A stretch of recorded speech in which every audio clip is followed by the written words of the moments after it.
Este episodio va dedicado a la memoria del joven magdalenense Octavio Saldívar Paulos, amigo de Pablo, con quien supo compartir el gusto por la escritura.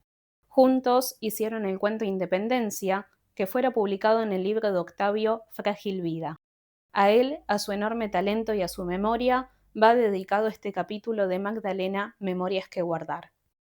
Mi nombre es Pablo Bríguez, soy arquitecto, digamos, de profesión. Hace un tiempo, digamos, me incursioné en el mundo de la escritura. Soy un aficionado, digamos, al mundo de la escritura. Nací en Magdalena, vivo en Magdalena y bueno, nada, no tengo mucho más para decir que eso. Y bueno, nada, estoy agradecido de la invitación para participar en este podcast.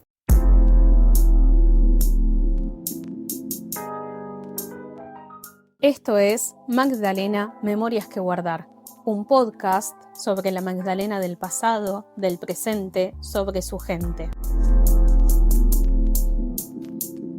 Al ser entrevistas con diferentes personas que buscan darle valor a sus relatos, ten en cuenta que pueden haber datos erróneos o vistos desde diferentes perspectivas. Si tenés algo para sumar, para aportar, nos lo podés hacer saber. Ahora sí, disfruta de esta historia que es para digerirla un tiempo al que ya no estamos acostumbrados. Bueno, Pablo, muchísimas gracias por haber aceptado. Súper enriquecedor lo que podamos aportar acá, ¿no? Desde tu lugar. Así que bueno, muchísimas gracias antes que nada. Y bueno, me decías que sos nacido acá en Magdalena, así que preguntarte un poquito acerca de tu juventud. ¿Cómo fue tu infancia, tu juventud acá en Magdalena? Sí, la verdad que, bueno, mi infancia, digamos, nada, digamos, se desarrolló en la década de los 80. Yo no soy nacido en 1976. Y digamos, lo que tiene de atractivo, digamos, lo que me parece que lo hace atractiva, digamos, de alguna manera es el escenario, digamos. El lugar donde yo nací, viví y, bueno, donde vivo actualmente, eh, es, bueno, a mi modo de ver, el barrio más lindo, digamos, de la localidad. Eh, Era otra Magdalena, digamos, cuando yo tuve, digamos, desarrollé mi infancia, digamos, y mi adolescencia. Una Magdalena mucho más chica, en cantidad de gente, bueno, en el desarrollo de la ciudad, digamos, era más un pueblo de lo que es pueblo ahora. Y particularmente mi barrio es siempre el barrio obrero, bueno, que cualquiera lo puede identificar mirando algún mapa de Magdalena, porque es el único barrio, digamos, que las manzanas no son manzanas comunes, digamos. Tiene un formato diferente a toda la traza de la localidad. Y es como una especie de límite entre lo que sería la zona o por lo menos lo que era en ese momento la zona de las quintas, que era como una especie de paso previo a lo rural, y la zona urbana. Entonces, de alguna manera, podría decir que me crié ahí en ese ámbito medio de entrecampo. eh, y bueno, nada,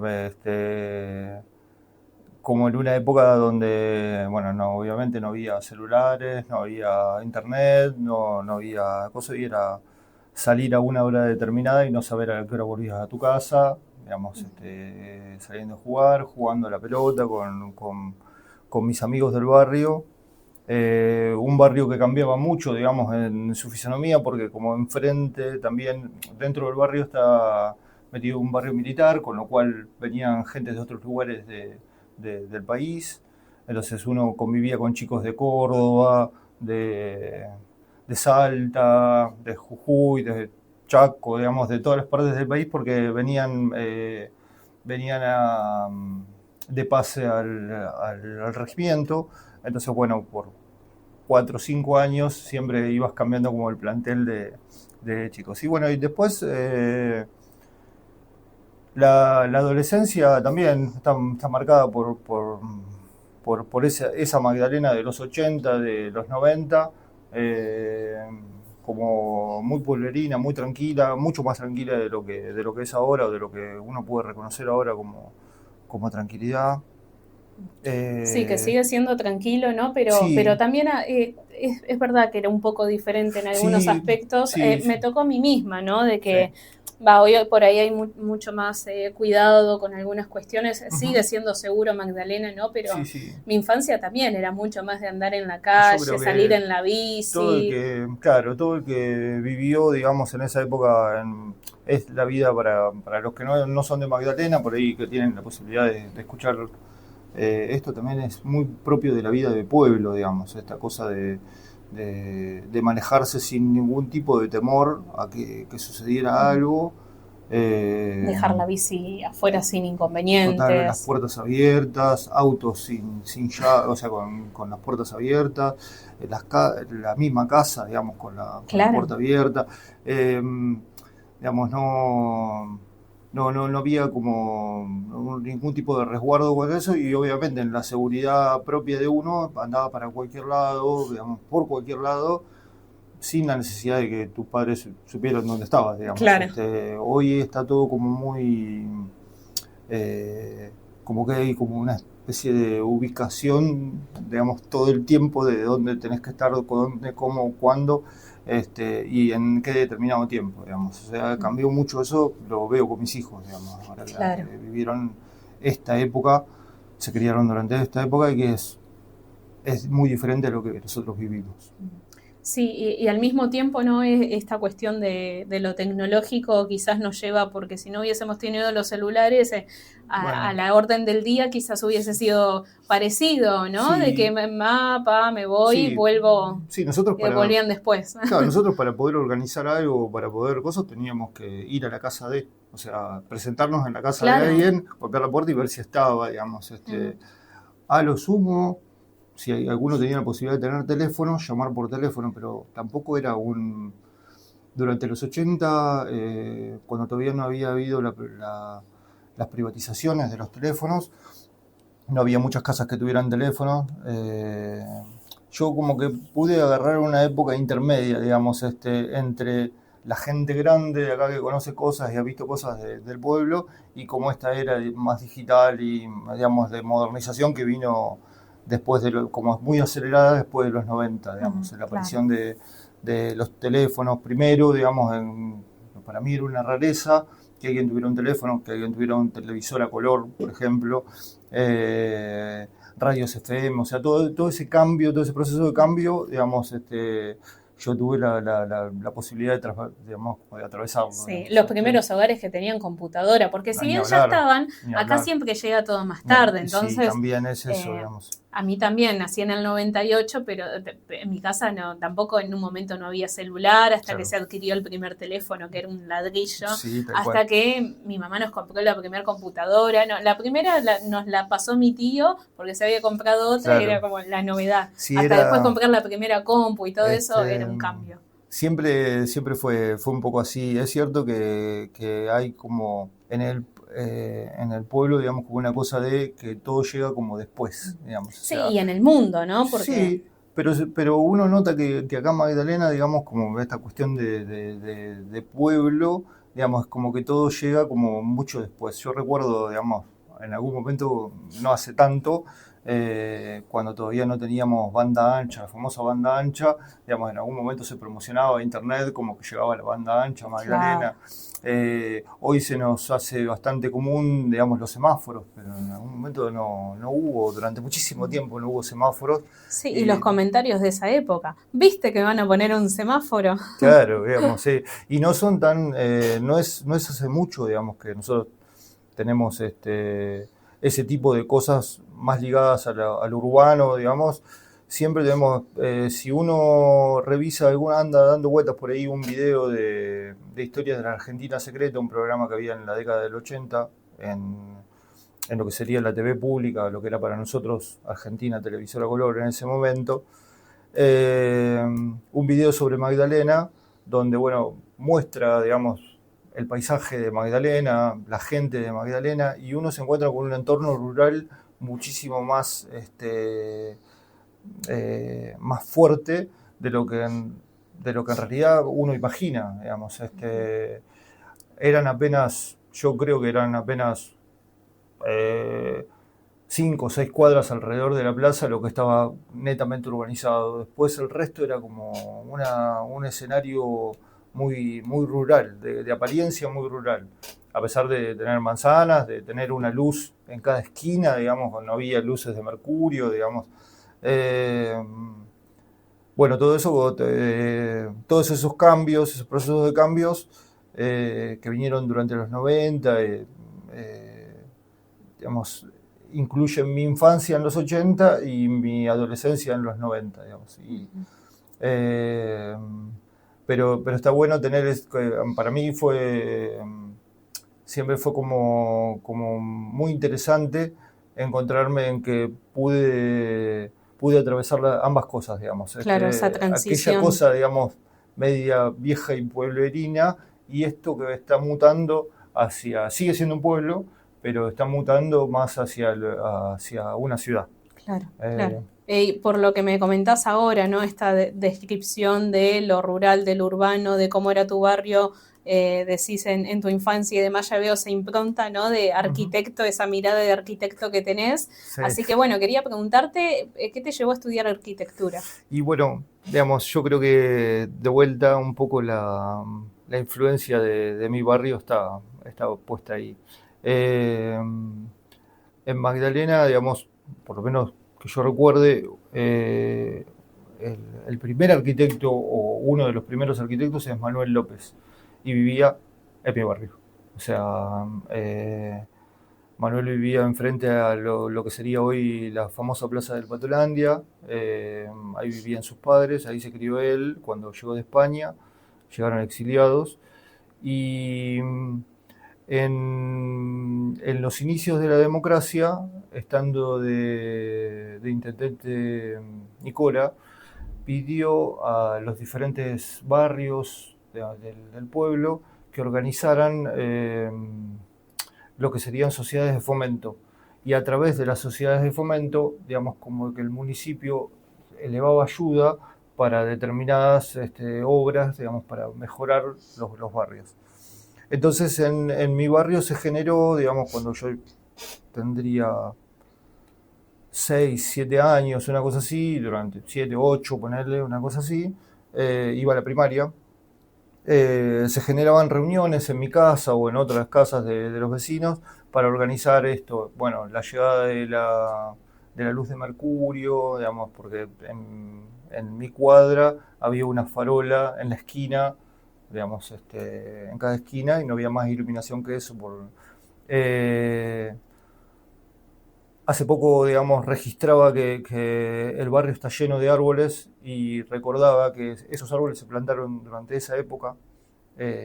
¿Cuántos años tenías vos, me recordás? Y yo 7, 8 años. Claro, o sea, de chiquito ya estabas ahí medio inmerso. Claro, bueno, en y todo en eso. esas cosas, cuando se generaban las reuniones, Manuel venía, digamos, porque Manuel estaba, digamos, en la municipalidad, pero además participaba de esas reuniones junto con Storman, que después también fue concejal, bueno, y otros vecinos de mi barrio.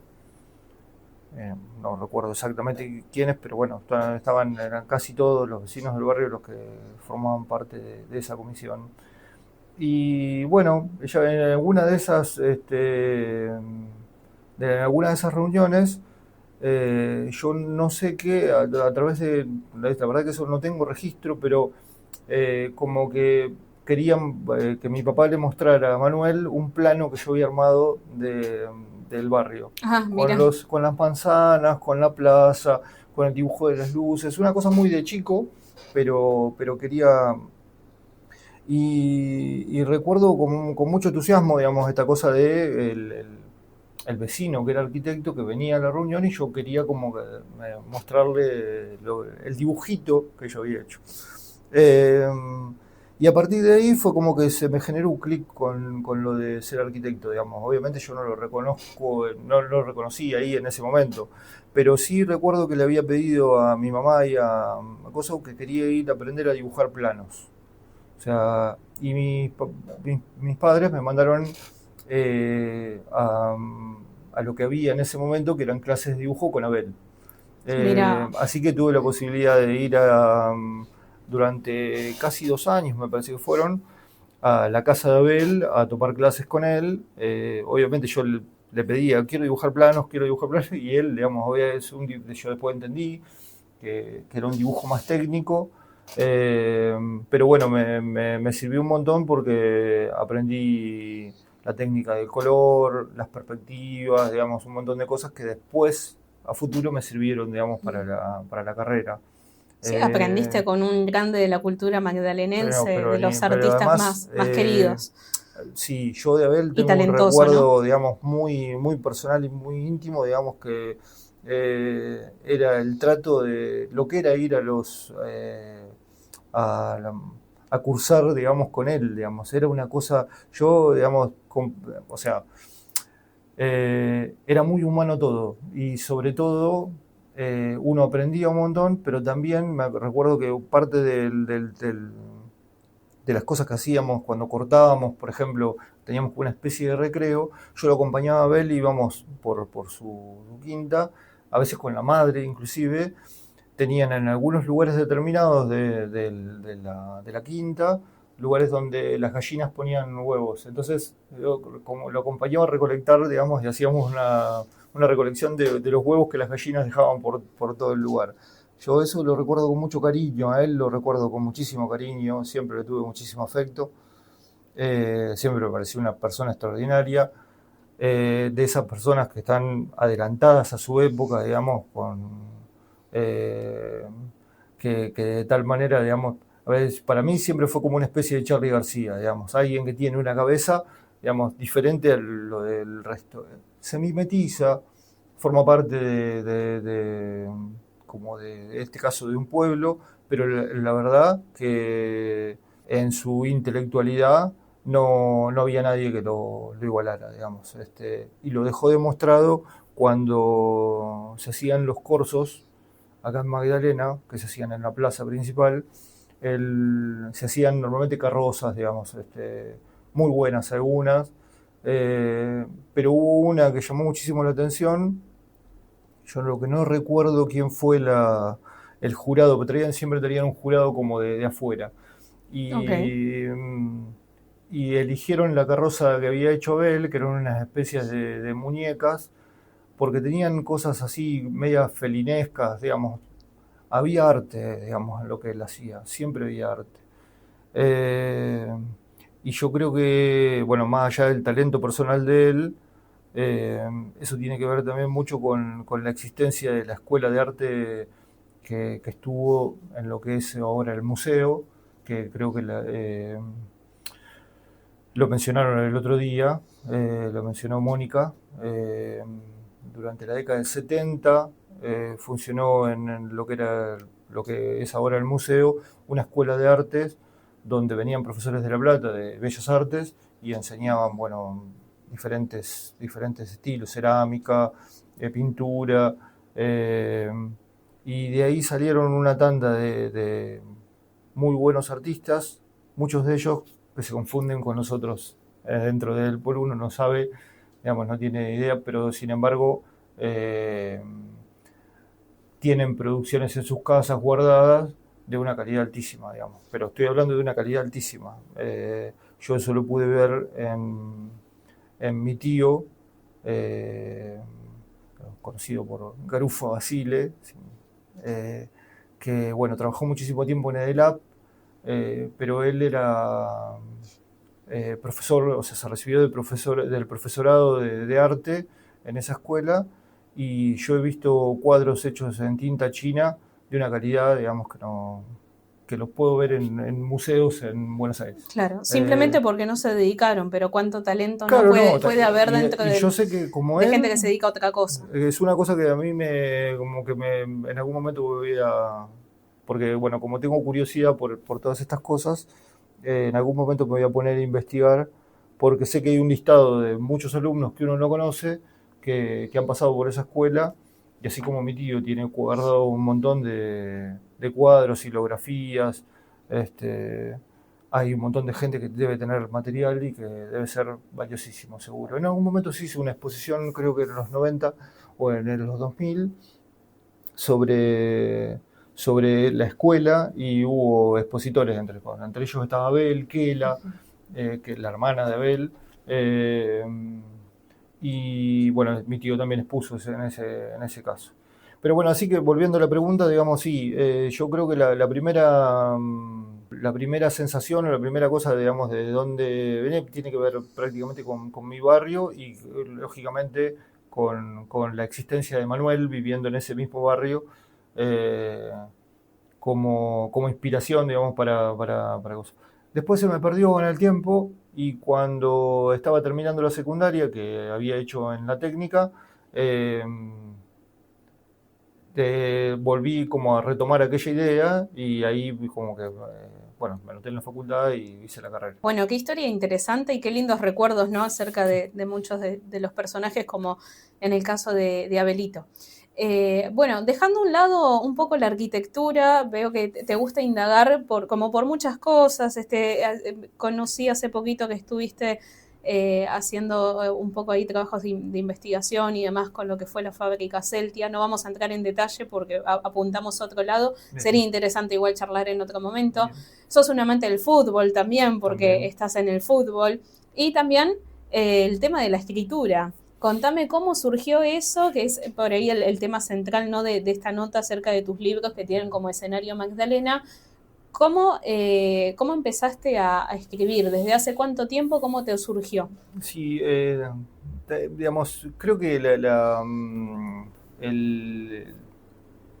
el primer encuentro que yo tengo con la escritura lo tengo en la primaria. Eh, Tuve de docente en la primaria a María Reme, y después también a Susana Ollero. Y en esas dos maestras tuve como un apoyo, digamos, y una incentivación a desarrollar algo que yo hacía como muy naturalmente. O sea, pedían hacer un cuentito o alguna cosa, y yo me entusiasmaba y escribía cosas cortas, pero, pero que bueno, que al ver, digamos, la docente, digamos, incentivaba que qué lindo, digamos, seguir escribiendo, qué sé yo. Bueno, es algo que eh, nunca se desarrolló de por sí, digamos, hasta que cerca de, sí, del 2000, una cosa así, yo solía juntarme mucho con un compañero de la secundaria. Cuando yo estudiaba en La Plata, él trabajaba en un locutorio. Hablo de Guillermo Serafín, un chico de Pipinas, que, bueno, hoy tiene una amplia carrera desarrollada como ilustrador, diseñador gráfico, historietista, digamos, o sea, muchísimo talento, una persona con muchísimo talento, que, que vivió acá en la residencia estudiantil, hizo toda la secundaria conmigo, y que hoy en día, entre muchas cosas que hace, ha trabajado junto con el Indio Solari, haciendo las ilustraciones para los recitales y para publicaciones que ha sacado eh, el Indio, digamos. Bueno, nada, es una persona con muchísimo talento, con la cual yo me juntaba, digamos, porque nos conocíamos de la secundaria, éramos amigos de la secundaria, nos juntábamos a charlar en un locutorio en el que él trabajaba.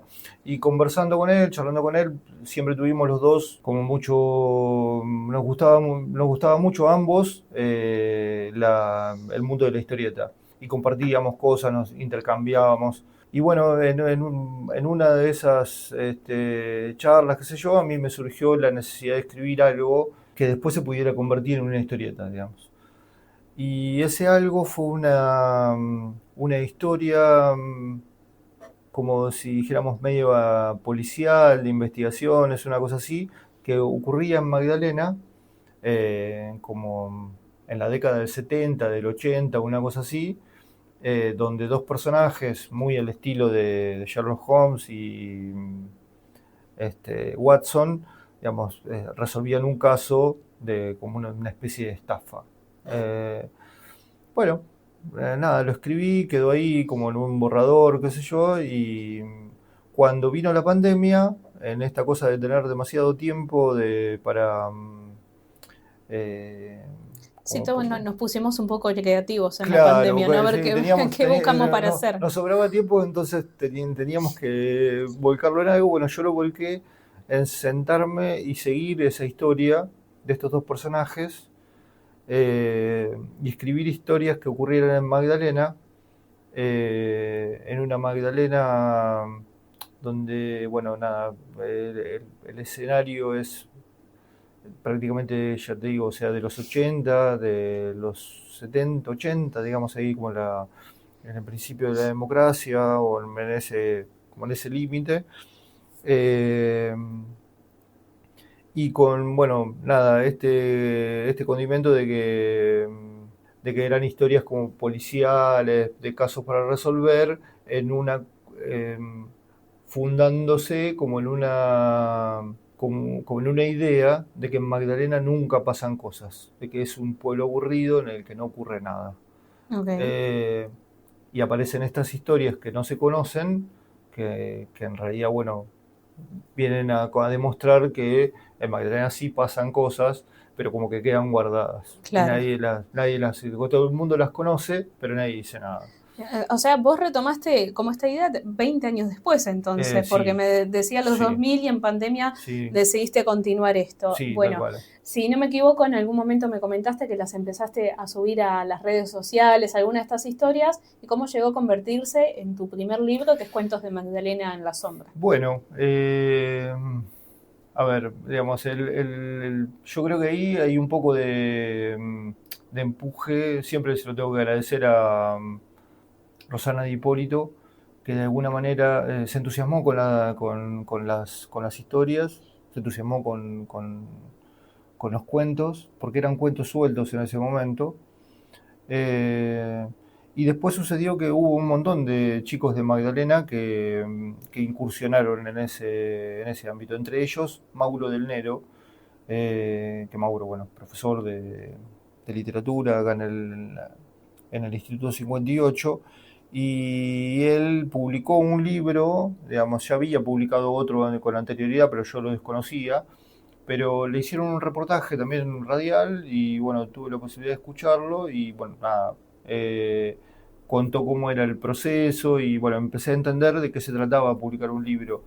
Y como tenía 7 cuentos escritos, digamos, con estos personajes, eh, me dio la sensación de que podía armar algo como para que quedara. Y bueno, ahí nació como la idea de llevarlos al papel, eh, sobre todo con la idea de que quedaran como para una posterioridad, por ejemplo, podríamos decir. Eh, ¿Te sorprendió cuando salieron quizás la repercusión, las ventas? sí, sí, yo sinceramente lo saqué con la idea de que, bueno, nada, tuvieran algo de difusión, digamos, pero me excedió un poco para la escala, digamos, que yo pensaba que podía llegar a distribuirse. Una escala muy chica, estamos hablando, ¿no? Pero terminaron siendo casi 250 ejemplares, una cosa así, en la primera edición y otros 150 en la segunda edición de ese mismo libro. Bastante. Sí, sí, pensarlo de esa manera es bastante. Sí. Yo, de todas formas, bueno, uno tiene la conciencia de que es algo, digamos, es como la parte de la industria literaria, digamos, como el eslabón más chico, digamos, ¿no? Muy a lo local, Sí, sí, quizás, sí, de una ¿no? distribución muy chica, digamos, muy al local, muy casera también, muy de autodistribución, de auto, una forma de manejo muy casero. Además, la gente que estuvo colaborando con vos, ¿no? De alguna u otra forma, digo, para los dos libros. un colega, José Luis Meiraza, que estuvo, Sí, tu sí, hijo también sí, ayudó con la sí, portada, sí. María Silvia. Después me sucedió, la primera edición yo la hago con una editorial con la que había publicado Mauro, que era Niña Pez. Con eso saco una primera edición del libro, que está producida y hecha con Niña Pez.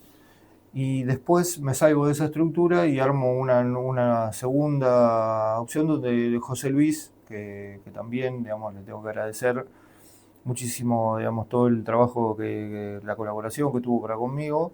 Bueno, se encargó del arte de tapa, de conseguir quién lo imprimiera, digamos, hubo un trabajo ahí sí muchísimo más casero de lo que ya venía haciendo, Mira. digamos, el anterior. La segunda edición, digamos, bueno, terminó con, bueno, para cerrar la etapa de la distribución de ese libro, digamos, ya, bueno, de esa historia. ¿Y en qué año se publicó Cuentos de Magdalena en Creo la que fue Sombra? 2021, me parece, la primera edición, 2020, 2021, digamos, algo así.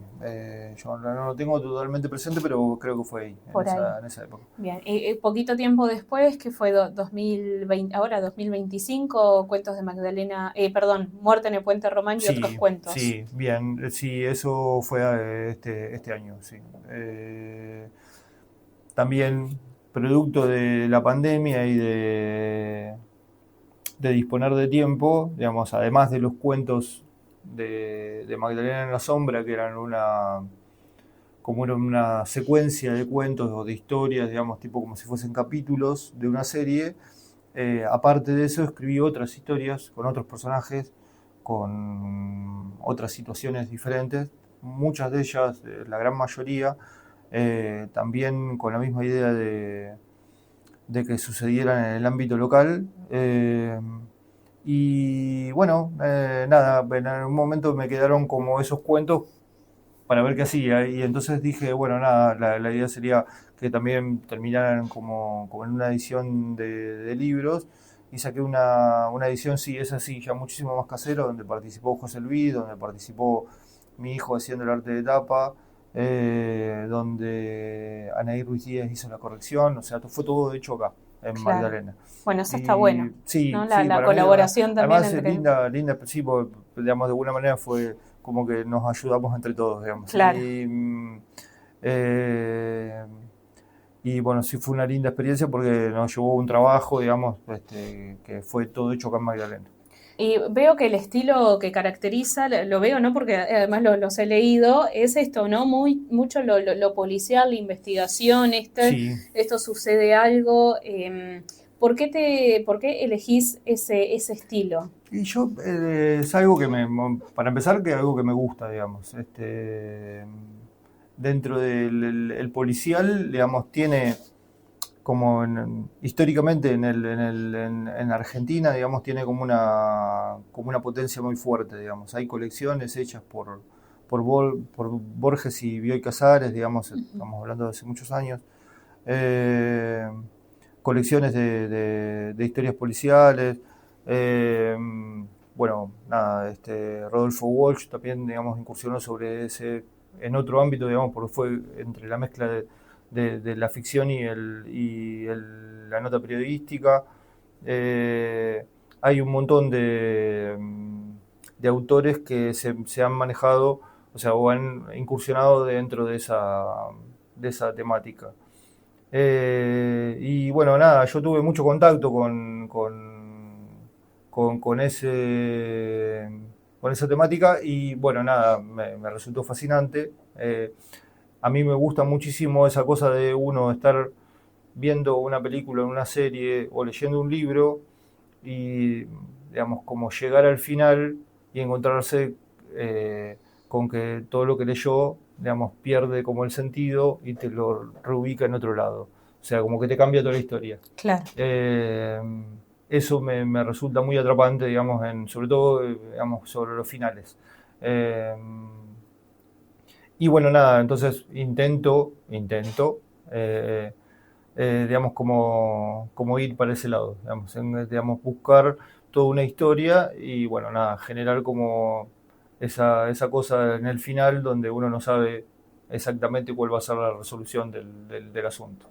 Bien, otra cosa muy particular, ¿no? Es quizás el modo de hablar de muchos de estos personajes, como la cosa Sí, muy de pueblo, los sí, escenarios. Contame un poquito de eso, cómo fue esa construcción. Bueno, me decías generalmente ubicado en décadas pasadas. sí.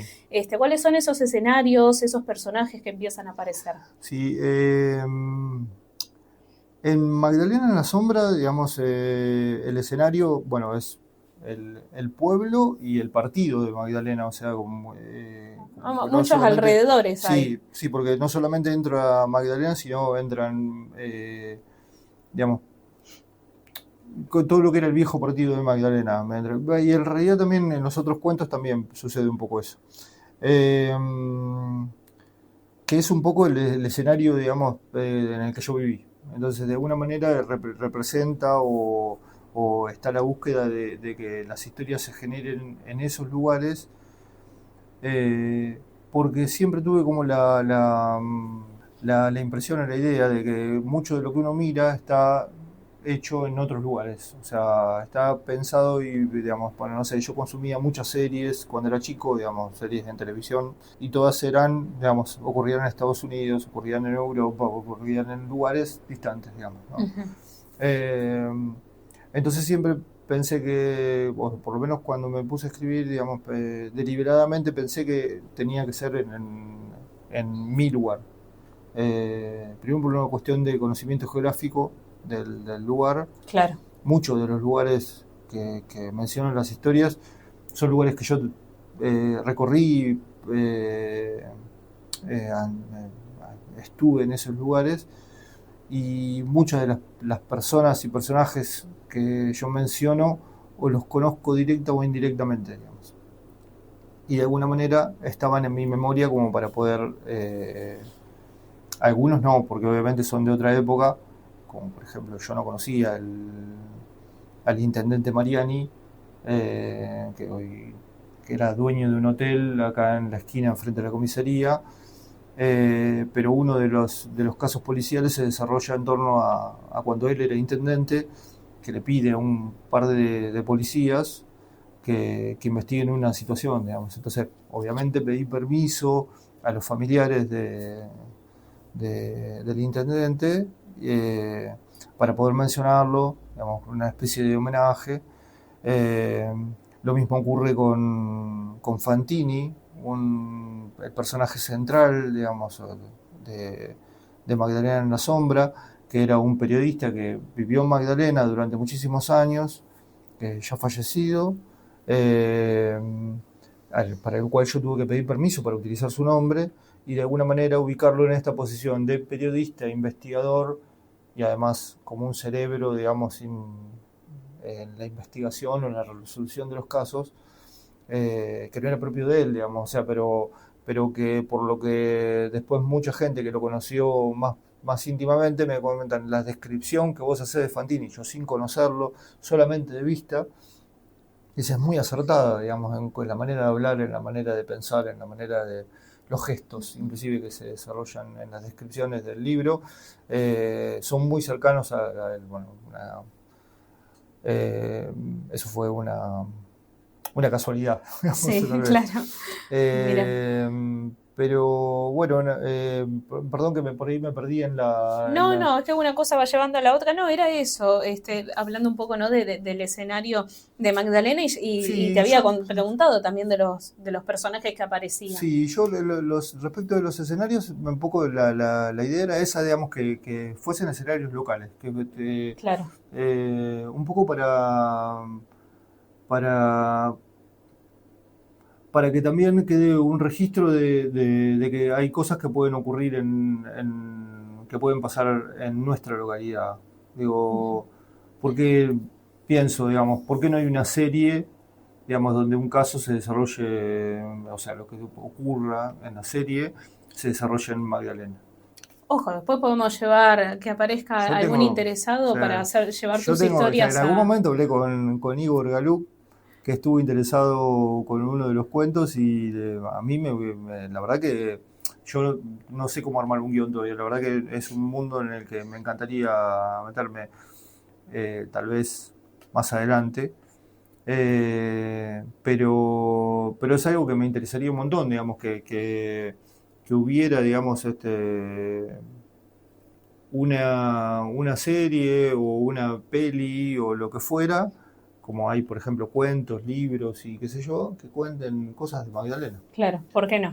¿Por qué, Estaría por qué no? interesantísimo. Sí, además a los que vivimos acá también nos llama, si bien es, a ver, hacer algo local te conlleva que es un público limitado, como en mi caso con este podcast también sé que es un público muy específico, porque alguien que vive en otro lado quizás no le va a interesar, es más local, pero a la vez está eso lindo, ¿no? De que uno dice, ah, mirá, se trata de historias de Magdalena, quiero Claro. saber, quiero leerlo. Sí, yo en realidad ahí me parece que la gracia de esto es que Magdalena tiene cosas para mostrar.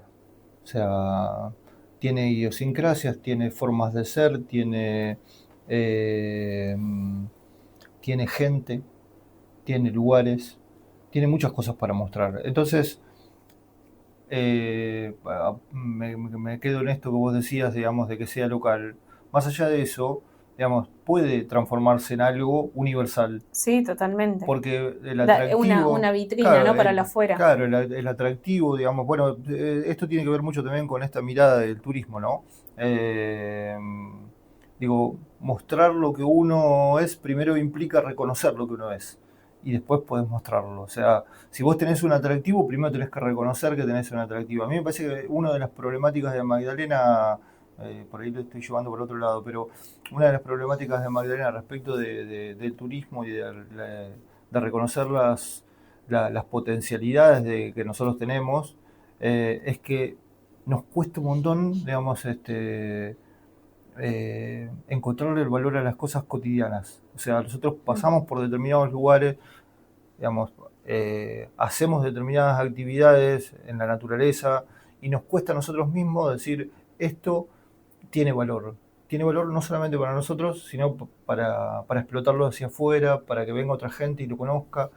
Hay como un dicho, digo, con los objetos, también Sí, con sí. cualquier cosa que un dicho no, es, en algún momento he visto alguna, como algún posteo en cuanto a esto, ¿no? Como el nivel de deseo. Cuando querés algo y no lo tenés, como está ahí tipo en la mitad, cuando lo tenés, no le das tanto valor y cuando lo Claro. perdés sube mucho más. Y Tal es un cual. poco esa mirada. Yo creo que a nosotros nos falta, a nosotros digo como comunidad, como pueblo, como sociedad, nos falta ese paso de reconocer que es un proceso educativo, digamos, en última instancia. Eh, Nos falta reconocer que hay valor en determinadas cosas porque lo que casi siempre ocurre es que viene gente de afuera y nos señala, como por ejemplo pasó con esto que vos mencionabas hoy de Celtia. O sea, tuvo que venir alguien de afuera para decirnos, che, Celtia fue un lugar, digamos, donde se hizo una experiencia artística, industrial, de elevadísima calidad, digamos, que vendía en Gatti Chávez, en Harrods, digamos, o sea, que tenía muchísima calidad. Y nosotros, Celtia era una fábrica donde trabajaban mujeres. O sea, y tenemos un montón de platos y dando vueltas y cosas por todo el pueblo, pero nos cuesta a nosotros primero valorar las cosas y normalmente cuando viene alguien de afuera te señala, che, mirá qué lindo esto, mirá qué lindo que tienen esto, y uno, qué sé, como es, Me pasa mucho estamos también todos, con tenemos, gente que veo tenemos, que hace proyectos que viene de afuera, incursiona en algunos temas, ¿no? De la cultura, con sí, sí, proyectos y demás, ¿no? Esto que vos decís. sí, sí. Bueno, nada, y en esa cosa siempre me interesó poner en valor Magdalena. De alguna manera, la idea de que los escenarios fueran locales es una idea de poner en valor a Magdalena, de darle trascendencia, no por los cuentos, sino en realidad por el lugar mismo, por, eh, por mencionarlo, por estar porque formen parte de ese escenario, digamos. El valor Claro. me parece que está ahí. eh, y esa era un poco la idea de que fuesen los escenarios locales, digamos. Sí, un homenaje, ¿no? Y una visibilidad a Magdalena y también a estos personajes. Qué lindo que es, supongo, a través de mencionar un nombre, como meterlo Claro. en una ficción, gente de lo cotidiano, ¿no? Sí. Porque que algún panadero, que algún intendente, que algún policía, Ujú. aparecen en esas historias, es un lindo homenaje. Sí, sí, era un poco la idea. Ahí detrás de esas cosas, digamos, hay como un anecdotario muy personal. La gran mayoría de las personas que uno menciona, ya te digo, o sea, o los conocía personalmente o indirectamente, digamos. O Claro. sea, eh, y siempre estuvo como la idea de esta cosa de, entre comillas, homenajear, mencionándolos o describiéndolos o describiendo alguna situación, digamos, de un determinado lugar. Eh, pero bueno, sí, después lo que ocurre también es que cuando, que eso es lo muy loco y fascinante de cualquier, me parece, actividad que tenga que ver con, con lo artístico, digamos, o, que uno hace algo, digamos, y lo hace con una determinada intención, como por ejemplo esto de mencionar a alguien, qué sé yo, y después está lo que le pasa a la otra persona con lo que uno hizo, digamos. O sea que eso es inmanejable. Claro, interpretación Las de cada interpretaciones, uno, de cada bueno, quien. eso, cada persona una interpretación diferente. Entonces, me han sucedido cosas muy extrañas, digamos, muy extrañas y muy lindas, digamos, muy agradables también, de gente que, bueno, nada, me mencionaban que la descripción era tal cual, de que, bueno, que le parecían una buena descripción de la persona o de la acción, digamos, en la que se encontraba la persona. Eh, y también me ha pasado de que, por ejemplo, voy a contar un caso puntual, que con Muerte en el Puente Román, que es un cuento acerca de un crimen que se encuentra y ocurre en lo que nosotros conocíamos como el Puente Romano, que en realidad, digamos, bueno, el cuento viene también un poco a arreglar esa historia, digamos, que el puente en realidad es Puente Román, digamos, por la presencia de un del dueño de un boliche que estaba a metros, digamos, de donde está el puente.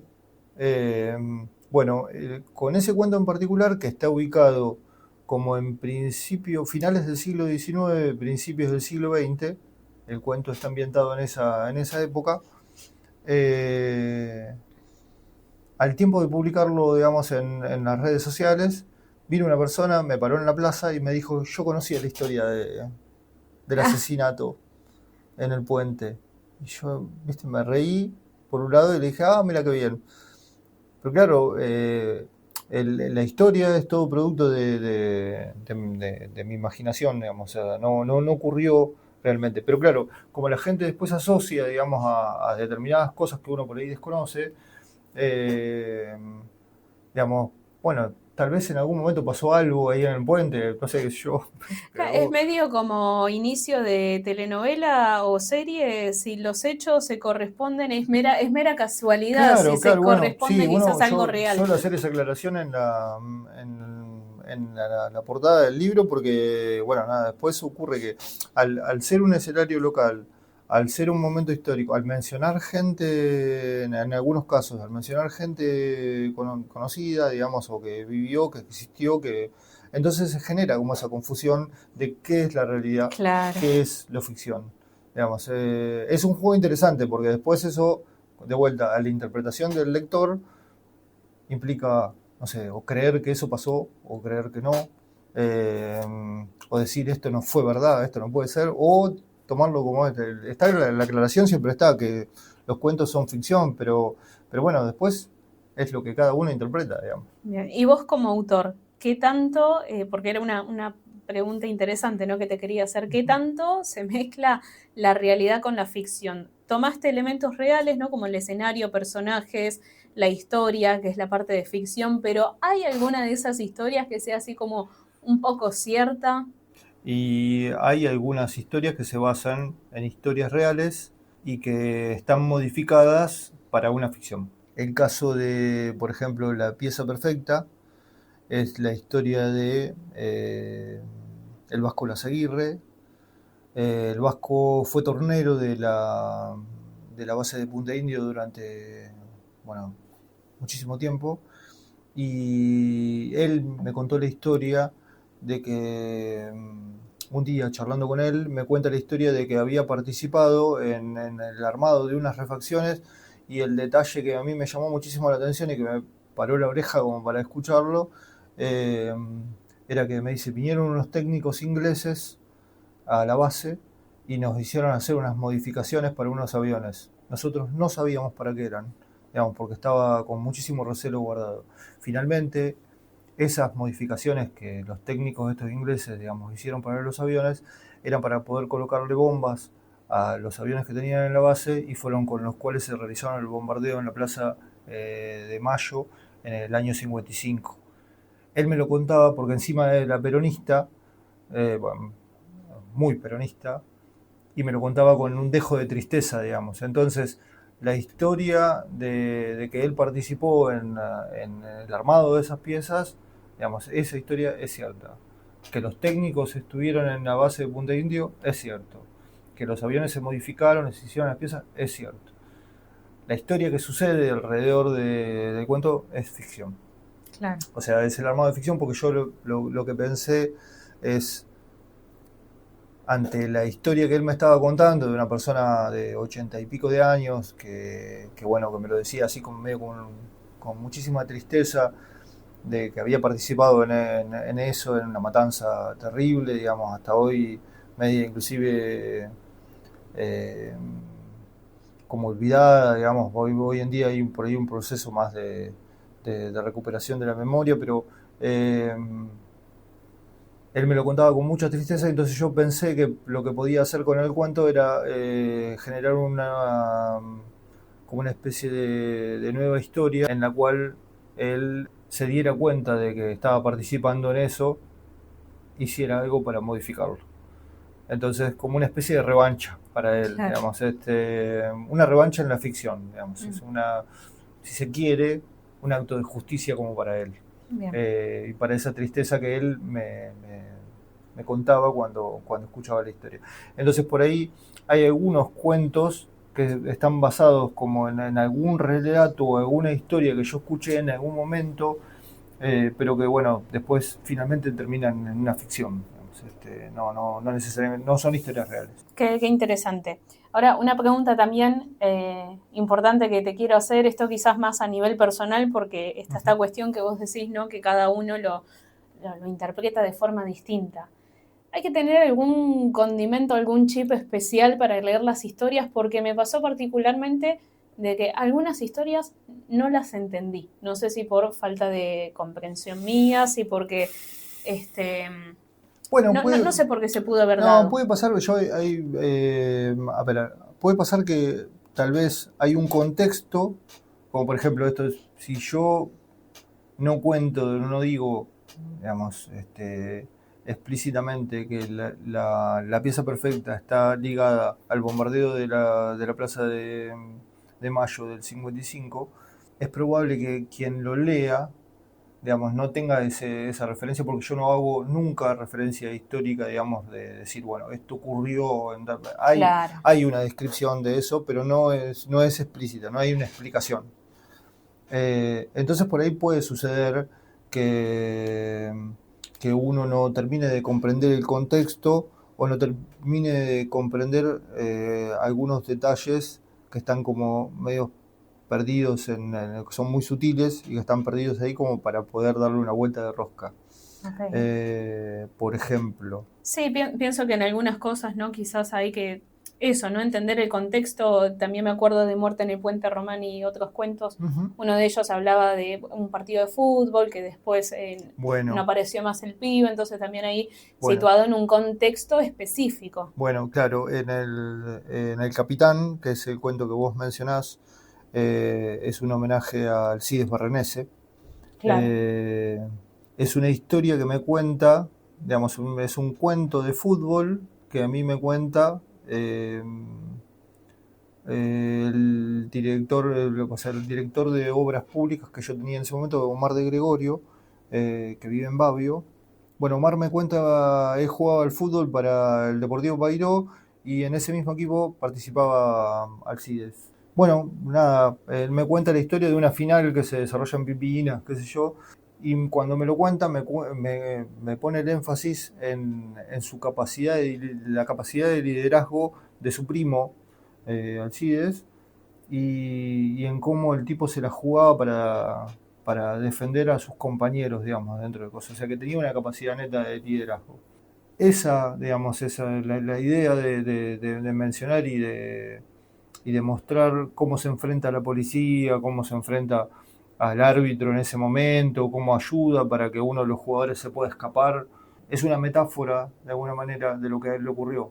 Claro. Digamos. Y para mí, digamos, fue una forma también yo había escuchado muchísimas historias sobre él, que descarrilaba trenes, que era digamos, que era montonero, que para, qué sé yo, todas como historias muy negativas. Y después ya de grande me entero que había sido profesor de la facultad, que había sido profesor de la escuela agraria. Perdón si le estoy errando con el título que él tenía, pero me parece que era veterinario o agrónomo, digamos, una cosa de esa. O sea, que era alguien totalmente instruido, digamos, que era... Bueno, me encuentro con la descripción de una persona totalmente diferente. Y para mí también ahí viene como una especie de, de, de vuelta, creo, entre comillas, de acto de justicia, de poner, digamos, usar esta metáfora del partido de fútbol para explicar quién era él como persona, digamos. O sea, esta cosa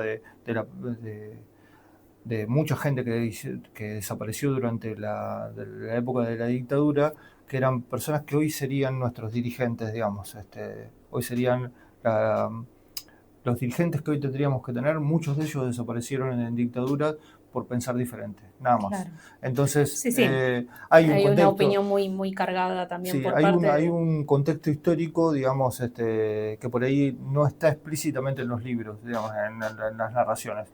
Entonces, Claro. bueno, de alguna forma uno tiene que interpretar, Claro. digamos, sucede esto, tiene que Perfecto. interpretar. Bien, y aparecen también, no me acuerdo si en Cuentos de Magdalena en la Sombra aparece alguna que otra localidad por fuera del partido de Magdalena, pero sí lo vi bastante en Puente Romario y otros cuentos. Hay algunas historias que se sitúan en otros lugares. ¿Por qué decidiste, bueno, correr un poquito del escenario Bueno, también porque Magdalena? ahí, digamos, creo que hay dos cuentos, me parece, Sí, donde... son mayoría Sí, Magdalena, sí, ¿no? sí, hay Pero, dos, creo que son dos o tres, no me recuerdo bien, que se salen del escenario local, pero que tienen que ver con cosas que yo viví, digamos. O sea, eh, mm, particularmente la cuento El Testigo es un cuento que se desarrolla en la localidad de Villegas, en la localidad de Piedritas que pertenece al partido de Villegas. Y tiene un escenario, digamos, que a mí me llamó, digamos, como muchísimo la atención a través del espanto, que es que en esa zona está la zona de las lagunas de las encadenadas, y en algún momento determinado del año, o casi siempre, digamos, es como una especie de río de la Plata metido en el medio del campo. Es agua por donde vos lo mires, inundando los campos y como haciendo una especie de nada absoluta por la cual circula un pequeño camino que es no sé si la ruta 7 o algo así, que se entrecorta por las inundaciones, entonces han hecho como una especie de camino paralelo que te lleva alrededor de todos estos lados. sí que tienen varias partes este escenario, ¿no? Como Sí, dos, tres partes, una transitar por continuación. ese lugar, digamos, de noche y cosas fue una experiencia propia, digamos, Ok. bastante perturbadora porque era, ya te digo, como si hicieran un camino en el medio del río de la Plata, donde hay oleaje, donde hay cosas, qué sé yo, y nada, te da un miedo que se te llega a ir el auto de ahí, Sí, digamos, olvídate. A mí no me gusta manejar de noche y ahí te quiero ver. Nosotros pasamos ahí, fuimos a un casamiento, la historia se centra, digamos, en ese casamiento y bueno, nada, después deriva, de vuelta, lo que sucedió cuando yo escribí ese cuento, porque quien se casa es un compañero mío de la facultad. Yo cuento la historia del casamiento como si menciono el casamiento, menciono a quienes se casan, digamos. Entonces, cuando se publicó en redes sociales, el cuento circuló por Villegas, por Piedritas, y se generó todo un lío de si era realidad lo que había pasado, porque después, bueno, deriva a una historia media policial. Claro, que es el estilo que caracteriza todos estos cuentos. Digamos, todo ese escenario, digamos, de tormenta, de naturaleza descontrolada, digamos, deriva en una historia policial, bueno, nada, y que la propia gente local decía, ¿es real? ¿No es real? ¿Pasó? ¿Esto pasó durante tu casamiento? Bueno, nada, fue muy, muy gracioso, muy divertido, las repercusiones también sobre eso. Pero volviendo al tema, sí, en estos casos puntuales fue porque fueron experiencias propias, digamos, experiencias personales. Bien, bueno, súper interesante conocer el detrás, ¿no? de muchos de estos cuentos. Seguramente le va a llamar la atención a aquellos que hayan leído algo, y si no, bueno, los que están también ahora queriendo leer algo tuyo. Pablo, ¿y futuros proyectos? ¿Te gustaría seguir con esto de la escritura? ¿Estás haciendo algo actualmente? Sí, en realidad estoy como en un proyecto un poco más ambicioso, si se quiere. Ambicioso digo porque implica como investigación, implica tener de vuelta como se entremezclan, digamos, actos, en este caso históricos, inclusive, digamos, como ya ocurrían con otros cuentos. Me estoy por meter, digamos, en una Magdalena del siglo XIX, me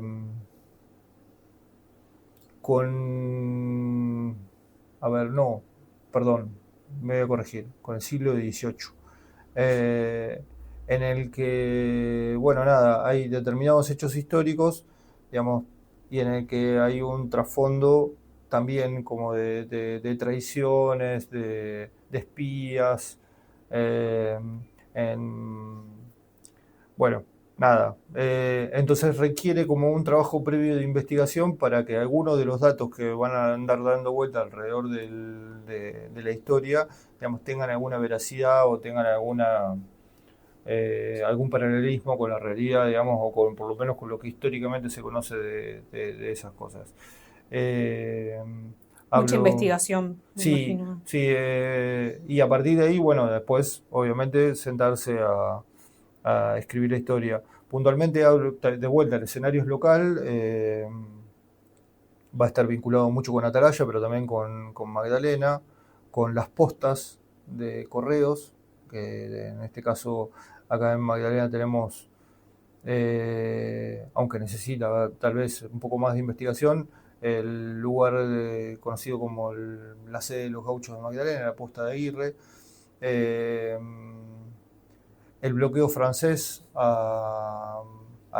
que ocurrió en la Argentina, que de alguna manera generó algunos conflictos armados entre el fuerte de Atalaya y los franceses. Entonces va a andar por esa época, por esos lugares, y bueno, nada, ya te digo, requiere primero, digamos, como de un poco de investigación y después, bueno, el armado, obviamente, de la historia, de la trama, de qué va a contar, de qué va a suceder y, bueno, los personajes, obviamente, que es la construcción de los personajes. Así que, bueno, nada, eso va a llevar bastante tiempo y, bueno, nada, como que lo estoy tomando con tranquilidad, lo voy llevando con tranquilidad. Me imagino, bueno, que sea con éxito y bueno, voy a estar a la expectativa de cuando surja algo.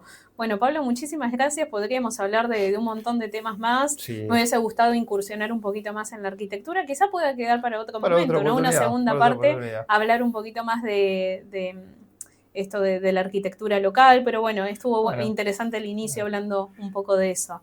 Para cerrar, una pregunta que se la voy haciendo a todos los que entrevisto.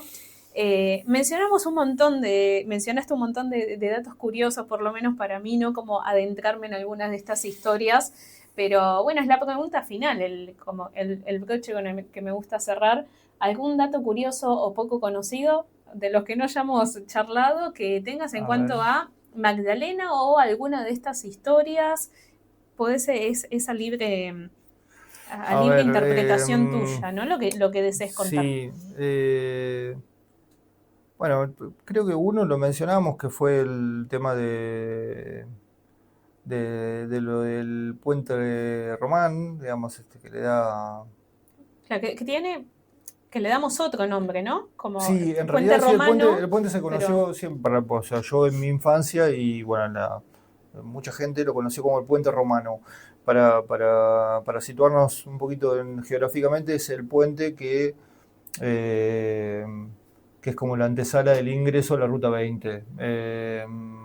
Cuando uno sale desde acá, desde Magdalena, para hacia Vieites. Entonces, ese puente, que es un puente lateral al actual, que digamos que está en la ruta, está en desuso actualmente.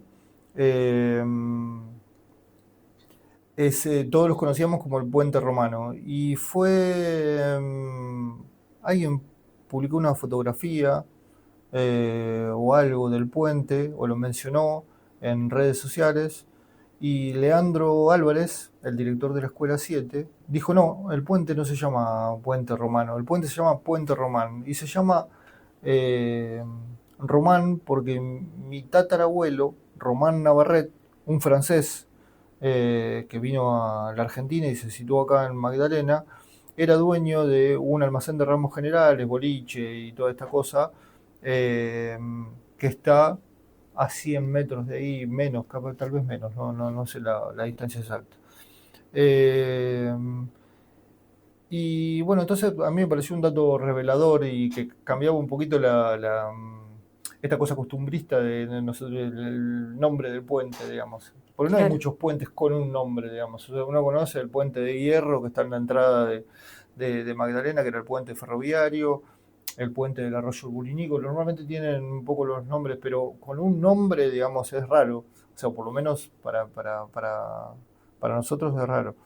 Sí, los que vivimos acá sabemos del el puente romano, ¿no? Sabemos de qué Claro, estamos bueno, está el hablando. puente Juan Blanco, que, bueno, es el puente que está camino a la Estancia del Destino. Ese puente Juan Blanco es, digamos, porque en ese lugar vivió John White, que es uno de los... Claro, al español Juan Blanco. Claro, enseguida lo castellanizamos. Bueno, y entre algunas de las historias que luego me enteré que contaba Leandro, cuando era época de inundaciones, porque Magdalena, de alguna manera, las características geográficas que tiene es que, bueno, hoy un poco perdidas, porque se hizo un camino como el camino de acceso que todos conocemos, de alguna manera generó como una barrera, digamos, de lo que antiguamente era la cañada, que llegaba casi hasta la esquina de la Escuela 1, o de lo que era el jardín de la Escuela 1. Magdalena, sus características geográficas, es como una especie de isla, digamos, un lugar alto, digamos, rodeado en épocas de lluvia por agua. Digamos, baja el agua de los campos y se llena. Bueno, eso hacía que este hombre, cuando fallecía gente, digamos, en el campo, los traían, él los cargaba en un bote y se iba en bote cruzando cuando estaba todo lleno de agua hasta el cementerio para llevarlo para que pudiese ser, digamos, enterrado. O sea que era como una especie de, también, a la vez de que el almacén cumplía como su funcionamiento, digamos, de proveeduría, digamos, y bueno, de boliche y de lo que fuera, para la gente del campo, también se ve que dentro de sus funciones era esta, la de como de trasladar los cadáveres que llegaban del campo hacia el coso. Ese dato me pareció bastante interesante. Sí, muy interesante, excelente para cerrar. Muchísimas gracias, Pablo. No, muchísimas gracias a vos por la invitación. Y así llegamos al último capítulo de esta primera temporada. Pero esto no queda acá, ya seguiremos sumando más voces y más historias de Magdalena. Gracias por acompañar este proyecto.